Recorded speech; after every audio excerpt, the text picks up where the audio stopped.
कि जो भगवा ध्वज हम देखते हैं, जो हमारा प्राण है, जो इस संस्कृति प्रतीक चिन्ह है, इस देश में राजा हुए शिवाजी। शिवराज अपने महल के अंदर बैठे हुए थे, एक सन्यासी बाहर घूमते थे, समर्थ रामदास। समर्थ रामदास का नियम था 3 घरों पर भिक्षा मांगते थे, 3 घरों पर भिक्षा मांगते थे, आवाज देते थे 3 बार, भिक्षाम देही। फिर थोड़ी देर बाद कहते थे भिक्षाम देही, फिर तीसरी बार कहते थे भिक्षाम देही। अगर किसी ने कुछ दे दिया तो ठीक, वरना आगे निकल जाते थे। और 3 घर से भिक्षा नहीं मिली तो फिर चौथे घर पर नहीं जाते थे। समर्थ रामदास वहीं नासिक में गोदावरी का जल पीकर जय रघुवीर समर्थ कह के सो जाया करते थे। एक दिन समर्थ रामदास निकलते निकलते महल आ गया, बाहर से आवाज दी भिक्षाम देही, भिक्षाम देही। अंदर आवाज पहुंची भिक्षाम देही। शिवाजी किसी राजकार्य में लगे हुए थे, एक बार आवाज आई भिक्षाम देही, कान खड़े हुए, अरे ये तो समर्थ की आवाज है। बाहर निकले, तब तक समर्थ ने दूसरी आवाज लगा दी भिक्षाम देही। शिवाजी दौड़कर बाहर आए, तब तक समर्थ ने तीसरी आवाज लगाई भिक्षाम देही। शिवाजी दौड़कर आए, एक कागज पर कुछ लिखा और समर्थ रामदास की झोली में। समर्थ रामदास ने कहा बेटा, तूने अगर अनाज दिया होता, रोटी दी होती, मुझे खाने के काम में आती, इस कागज को लेकर मैं क्या करूंगा। शिवाजी ने कहा गुरुजी, अब इससे बड़ा मेरे पास कुछ है भी। रामदास ने कहा अनाज दे दे। शिवाजी ने कहा मेरे पास जो था मैंने दे दिया। रामदास ने कागज जेब से निकाल कर देखा, उस कागज पर लिखा हुआ था मैं अपना समस्त राज्य, अपना समस्त सुख, अपना समस्त वैभव, सारा राज्य, सारी संपत्ति और अपने आप को समर्थ के चरणों में अर्पित कर रहा हूं। आज से मैं राजा नहीं हूं, आज से समर्थ राजा है। समर्थ रामदास ने कागज पढ़ा और उन्होंने कहा मुझे अगर राजा बनना होता सन्यासी क्यों बना, मैं सन्यासी हूं, राज्य नहीं करूंगा।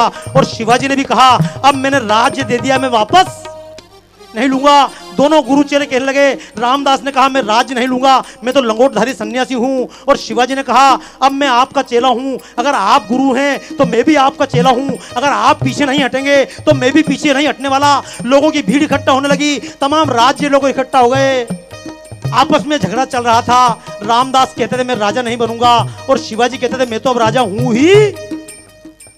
तमाम जनता इकट्ठी हुई और उन्होंने कहा भैया कोई तो निपटारा हो। लोगों ने शिवाजी से कहा शिवाजी अपना राज्य वापस ले लो।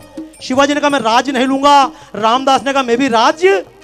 लोगों ने कहा गुरुजी आप तो बड़े हो, शिवाजी तो बच्चा है, आप मान जाओ। समर्थ रामदास ने कहा ठीक है शिवा, अगर तू कहता राजा बनना, मैं आज से तेरा राज्य स्वीकार करता हूं। चल मैंने अपना राज्य स्वीकार कर लिया। शिवाजी पैरों में पड़ गए, गुरुजी मैं धन्य हुआ, आपने मेरा राज्य ले लिया, मैं आपका सेवक। रामदास ने तुरंत कहा देख शिवा, ये तेरा राज्य मैंने स्वीकार कर लिया, आज से राज्य मेरा है और मैं किसका हूं, मैं उस राम समर्थ का हूं। आज से पूरा राज्य समर्थ का राज्य है। अब तू एक काम कर, जब तेरा राज्य मेरा हुआ तो तू भी मेरा नौकर ही।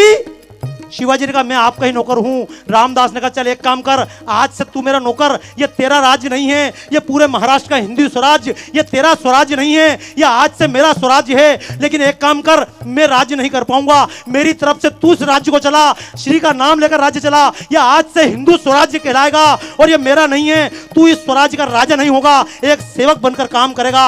और जीवन भर शिवाजी ने सेवक बनकर काम चलाया।